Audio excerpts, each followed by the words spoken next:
At my wedding, my mother-in-law grabbed the mic and yelled, "She's not good enough for my son." My groom turned to me and said, "She's just being honest." I held back tears until the officiant pulled out a letter that left them both begging me to stay. Let me start by saying my MIL has never liked me. From the first day I met her, she made it clear I wasn't who she pictured for her only son. She always had this forced smile, like she was trying not to throw up. I cooked for her, brought her flowers, included her in everything. She always found a way to insult me, but quietly. Passive-aggressive compliments, jabs about my job, even my clothes. Mark, my fiancé, always said she was just old-fashioned. We got engaged after 3 years of dating. He proposed on a quiet night at home, nothing fancy. I said yes because I loved him, even if I had doubts about his mom. He promised things would get better after we were married, that she'd come around. Wedding planning was a nightmare. She tried to take over everything. Wanted to control the guest list, the menu, even the color of the bridesmaid dresses. She threw a tantrum when she found out we weren't having a Catholic ceremony. Mark told me to give her some room to feel involved, so I did. I let her pick the flowers, even though I hated them. I let her invite 20 people I'd never met. I stayed quiet. The wedding was in Charleston, South Carolina. Beautiful place. We rented this old colonial house with a big garden. I was so nervous, but excited. My dress was simple, ivory with lace sleeves. My dad walked me down the aisle. I smiled at Mark. He smiled back. Everything was going fine. Vows were going smoothly. The sun was setting, guests were teary-eyed. And then it happened. Mark's mom stood up. She literally stood up, in the middle of the ceremony. Grabbed the mic from the officiant. She looked right at me. "She's not good enough for my son." People gasped. You could hear it all around. I couldn't move. I felt like someone punched me in the chest. Mark didn't stop her. He didn't even look surprised. He looked annoyed, like he was tired of dealing with this, but not shocked. Then he looked at me and said, "She's just being honest." I felt the blood drain from my face. My own fiancé, the man I was about to marry, saying that, in front of everyone. I wanted to run. I wanted to scream. But I didn't. I stood there, shaking, trying not to cry. And then, the officiant, bless his soul, said, "I have something to read first." He reached into his pocket and pulled out a letter. I had given it to him a week before, just in case. I wasn't sure I'd need it, but deep down I had a feeling. He started reading. He started reading the letter. I had written it late one night, alone in my apartment, weeks before the wedding. Mark had fallen asleep on the couch after another stupid fight about the seating chart. I sat at my desk, stared at the blinking cursor, and just typed. Every doubt, every moment I bit my tongue around his mom, every red flag I pushed aside because I loved him, I put it all in that letter. So, there we were. Me in my dress. Mark silent. His mom with her arms crossed like she won. The guests dead quiet. And the officiant reading. "Mark, if you're hearing this, it means your mother decided to make this day about her again. It also means you didn't stop her. So now I'm going to be honest too." I saw Mark tense. His jaw clenched. He didn't know about the letter. "Your mom has insulted me behind my back and to my face. She's called me trash. She's asked if I'd be quitting my job after marriage so I can properly support her son. She's told your ex I was temporary. And every time I brought this up to you, you said she's just old school. You didn't defend me. You didn't protect me. You minimized it every time." Gasps. Whispers. A few heads turned toward her. She looked like she wanted to snatch the mic again, but for once, she stayed put. The officiant continued. "You didn't stop her. So I did. This wedding is over." That's where the letter was supposed to end.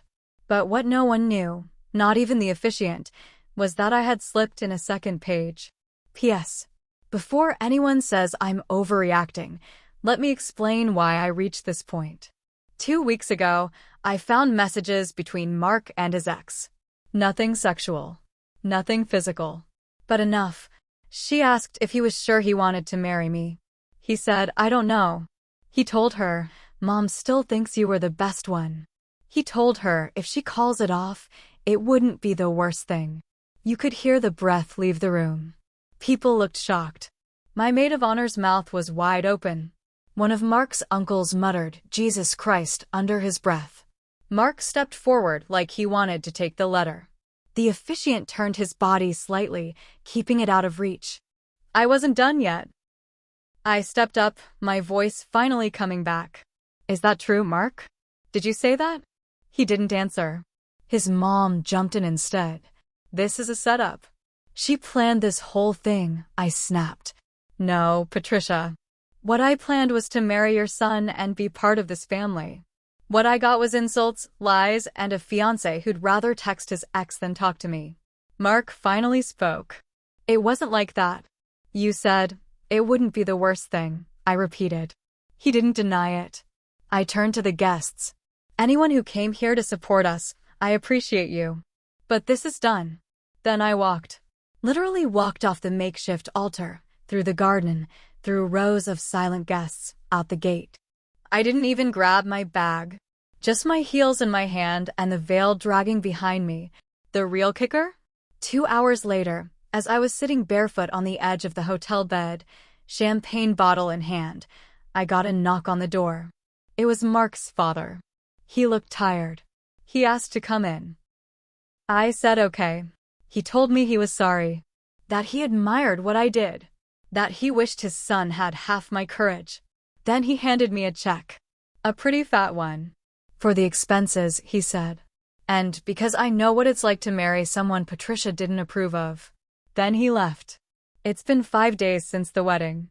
My phone hasn't stopped buzzing. Half the guests are on my side. The other half are split between pretending nothing happened and pretending they always thought Mark was an idiot. Patricia posted some cryptic thing on Facebook about snakes. Mark texted me twice.